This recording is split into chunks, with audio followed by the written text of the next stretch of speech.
My hands tremble over the keyboard and I may have a concussion, so please forgive any typos or brevity of my update. It is the morning after my typically amenable and kind-hearted girlfriend's body was possessed in sleep by some malicious entity.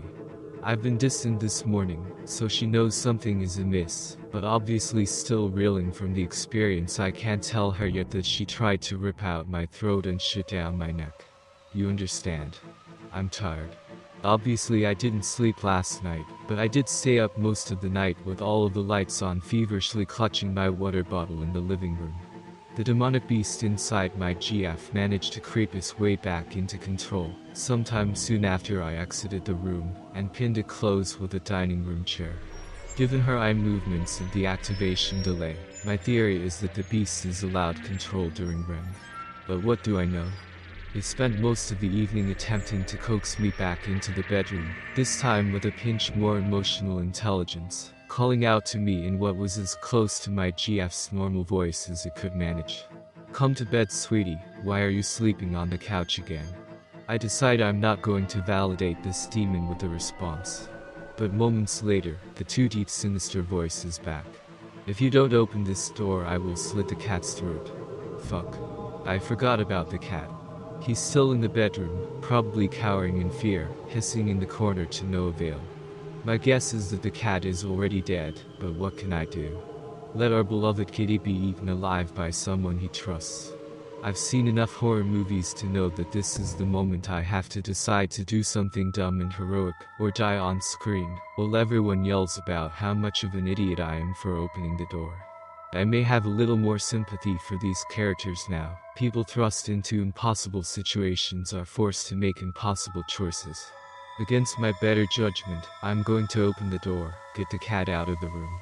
I'm staring at the bedroom door now and notice something damp and muscly poking and prodding its way out from under the door. I point my phone's flashlight at it and realize it is my girlfriend's tongue. I catch myself experiencing an intrusive thought, wondering if she will want to know why her mouth is full of cat hair tomorrow, but this is perfect. I need to test out my new technique. A spray bottle full of sink water. I spray the tongue as it inchworms itself around the edge of the door, presumably looking for purchase on my human flesh. It immediately recoils, and I hear the body inside collapse. Water is still a demon possession off switch, I decide, and immediately tear the chair away from holding the door locked. I don't even have time to think about whether I have holy water on tap. I need to act fast.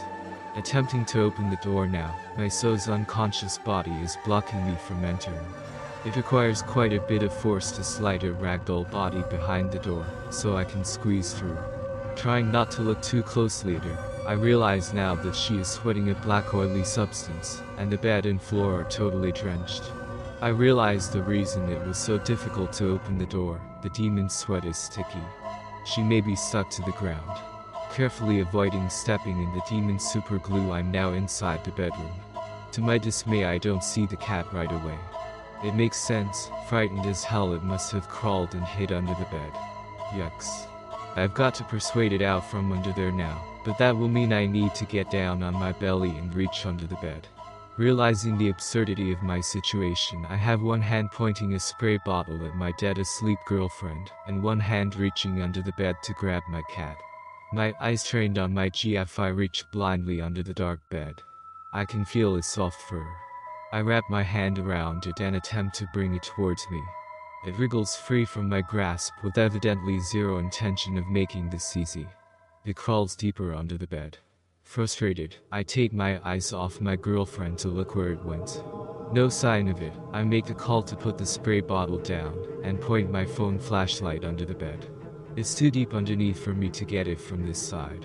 I'm going to need to go around to the other side to capture it.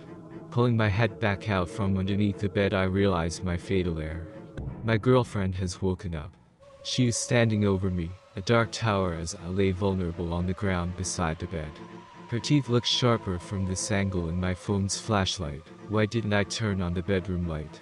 She is drooling that black oily glue. Her hair, normally a gorgeous brown, is so glossed with black paste that it has slicked itself to her head like she just got out of the shower.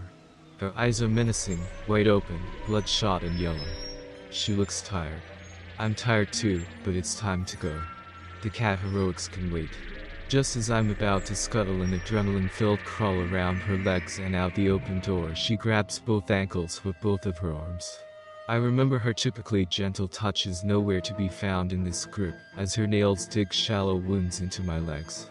With inhuman strength, she begins raising my entire body weight by my legs, plainly in an attempt to start eating me alive from the toes up.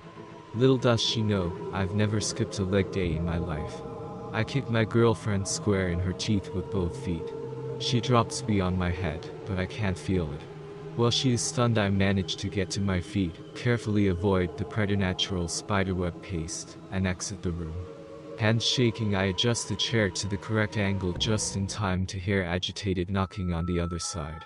Baby, come back to bed, it's late, you're going to be so tired at work tomorrow, all of that, and I didn't even get the damn cat out.